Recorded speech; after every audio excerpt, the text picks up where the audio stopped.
আজি এই বিশেষ অনুষ্ঠানৰ লগত সংগতি ৰাখি আমাৰ অসমৰ ৰাজ্যপাল ডাঙৰীয়াই চাংচাৰীৰ পৰা চাংচাৰী ষ্টেচনত উপস্থিত থাকিব আৰু আমাক বিভিন্ন ঠাইত উপস্থিত থকাৰ কাৰণে যোৱাকালি নিৰ্দেশ আহিছে।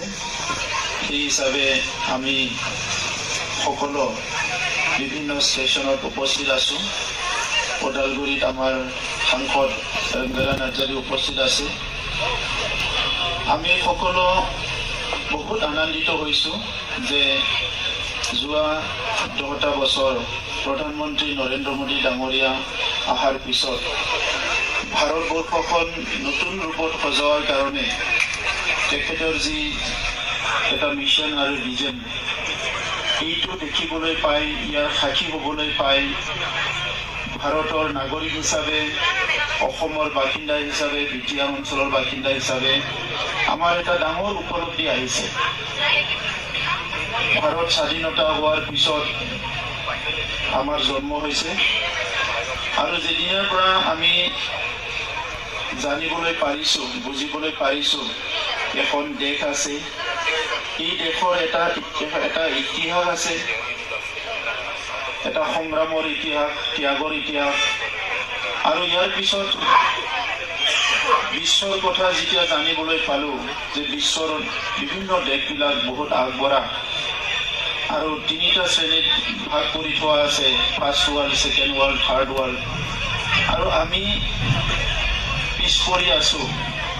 এই কথাবিলাক যেতিয়া জানিছিলোঁ মনত খুব দুখ লাগিছিলে আৰু সেই সময়ৰ পৰা এটা চিন্তা আছিলে যে এটা সময় আহিব, আমাৰো কোনোবা এজন নেতা আহিব ভাৰতবৰ্ষত, যিয়ে নেকি ভাৰতবৰ্ষখন বিশ্বৰ উন্নত দেশবিলাকৰ লগত সমপৰ্যায়ৰ কৰিবলৈ এটা মিছন বা এটা কাম আৰম্ভ কৰিব।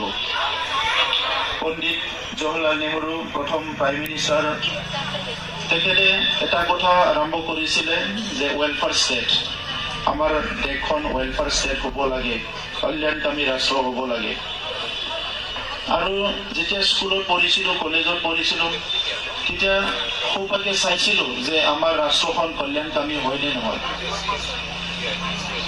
এটা ক্ষেত্ৰত ক'ব লাগিব, ভাৰতৰ যিটো গণতন্ত্ৰ এইটো বিশ্বই এতিয়া মাদাৰ অফ ডেমক্ৰেচি বুলি স্বীকৃতি দিছে।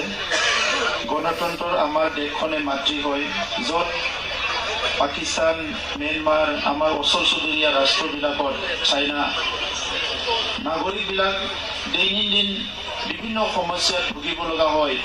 কিন্তু আমাৰ দেশত যিটো শাসন চলায় এইটো বহুত ভাল, ইয়াৰ এটা ডাঙৰ ডেকৰাম আছে।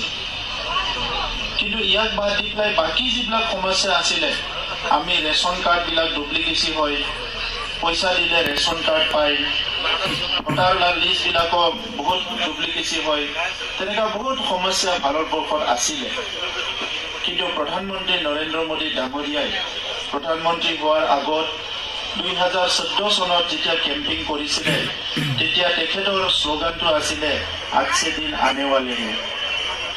চিন্তাশীল ব্যক্তিবিলাকে ভাবিছিলে যে কি আজছে দিন আহিব। অপজিশ্যনৰ মানুহবিলাকে তেখেতৰ কিছুমান কথাটো পিক কৰি, কিছুমান কথাটো ধৰি লৈ পেলাই আজিলৈকে নেগেটিভ কথাবিলাক কয়। কিন্তু তেখেতে যিটো ইংগিত দিছিলে যে ভাল দিন আহি আছে, আজছে দিন আনে ৱালে হে, এইটো লাহে লাহে লাহে পৰ্যায়ক্ৰমে আমি দেখিবলৈ পালোঁ যে সঁচা সঁচিকৈ ভাৰতত আজছে দিন আহি গ'ল।